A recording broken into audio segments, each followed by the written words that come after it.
अहमदाबाद में हुए हादसे में 200 से ज्यादा लोगों की मौत हो गई। हालांकि खबर है कि कुछ लोग बचे भी हैं। इस हादसे पर मुख्यमंत्री नायब सिंह सैनी ने शोक जताया। यह हादसा इतना भीषण था कि जो तस्वीरें सामने आई हैं उनको देखकर हर किसी के रोंगटे खड़े हो जाते हैं। मुख्यमंत्री नायब सिंह सैनी ने इस हादसे पर शोक जताया है। अब चलिए आपको बताते हैं हरियाणा की 10 और बड़ी खबरें क्या हैं। ये खबर आपकी हेल्थ से जुड़ी है। अगर आप भी स्वास्थ्य से जुड़ी किसी समस्या से परेशान हैं तो अब घर बैठे फोन पर ही आपको इलाज मिलेगा। हैरानी की बात नहीं है, ये 16 आने सच है, क्योंकि हरियाणा की सैनी सरकार ने स्वास्थ्य सेवाओं को सशक्त बनाने के लिए एक बड़ा कदम उठाया है। अब हिसार, सोनीपत, जींद और मेवात और कैथल जिलों में सरकारी अस्पतालों में स्पेशलिस्ट डॉक्टर ऑन कॉल उपलब्ध होंगे। यानी जो दिक्कत होगी उसके लिए स्पेशल डॉक्टर दिया जाएगा। बता दें कि ये सुविधा इमरजेंसी और गंभीर मामलों के लिए अभी से लागू कर दी गई है। अगली बड़ी खबर युवाओं से जुड़ी है। जो युवा सेना से जुड़कर अपना करियर बनाना चाहते हैं उनकी अब भर्ती निकली है। रोहतक में अग्निपथ योजना के तहत अब अग्निवीरों की भर्ती की जाएगी, जिसमें जनरल ड्यूटी, अग्निवीर क्लर्क और स्टोर कीपर तकनीक, अग्निवीर ट्रेड्समैन 10वीं पास और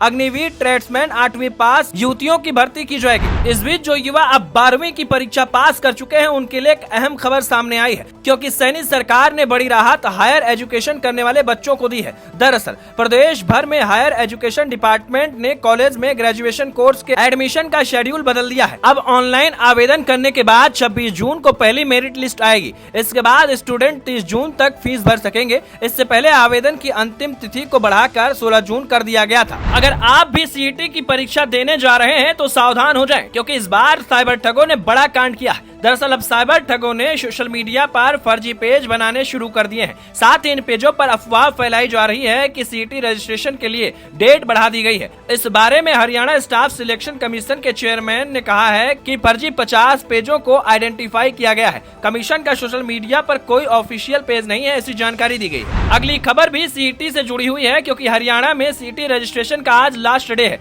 पिछले 24 घंटे की बात करें तो अभ्यर्थियों की संख्या में तेजी से 60,000 तक की बढ़ोतरी हुई है। यानी अंतिम डेट पास आने के साथ ही सीईटी में रजिस्ट्रेशन जोर पकड़ गया है। हरियाणा स्टाफ सिलेक्शन कमीशन के आधिकारिक पोर्टल पर एक दिन में 1,62,000 से ज्यादा रजिस्ट्रेशन कराया गया। ये आंकड़ा 11 जून की रात 12 बजे तक का है। अगली खबर हरियाणा के हजारों सफाई कर्मियों से जुड़ी है, क्योंकि सैनी सरकार ने नायाब तोहफा दिया है, जिसके बाद अब सफाई कर्मियों की सैलरी बढ़ गई है। बता दें कि सीएम नायब सिंह सैनी ने सफाई कर्मचारियों के लिए 2100 रुपए हर महीने सैलरी बढ़ाने का ऐलान किया है। मुख्यमंत्री सैनी ने कहा है कि संकल्प पत्र में जो हमने कहा था हम पूरा करेंगे। इसके साथ ही सीएम ने 31 लाख रुपए देने का भी ऐलान किया, ताकि विकास के सारे काम आसानी से किए जा सके। वहीं इस बीच ईडी ने करप्शन के खिलाफ बड़ा एक्शन लिया है, जिसमें हरियाणा के पूर्व एमएलए रामनिवास सुरजाखेड़ा को गिरफ्तार किया गया। ये गिरफ्तारी एचएसबीपी के चर्चित घोटाले को लेकर की गई है। इतना नहीं, एक और अधिकारी की भी गिरफ्तारी हुई है। 2 साल पहले ईडी ने इस मामले में शिकायत दर्ज की थी और अब जांच तेज कर दी।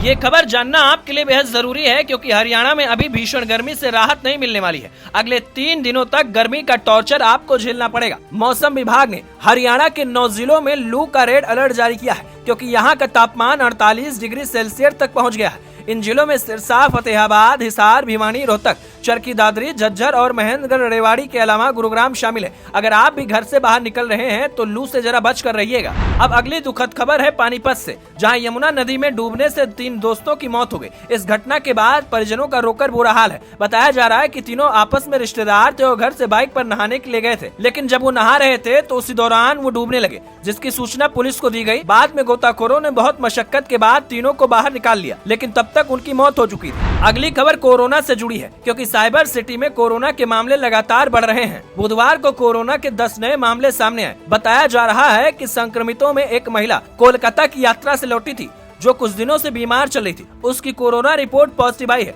बता दें कि सबसे ज्यादा केस गुरुग्राम और फरीदाबाद से सामने आए हैं, जिसको लेकर स्वास्थ्य विभाग पूरी तरह अलर्ट मोड में है। तो ये थी हरियाणा की टॉप 10 खबरें। ऐसे ही खबरों को जानने के लिए चैनल को सब्सक्राइब करना ना भूलें।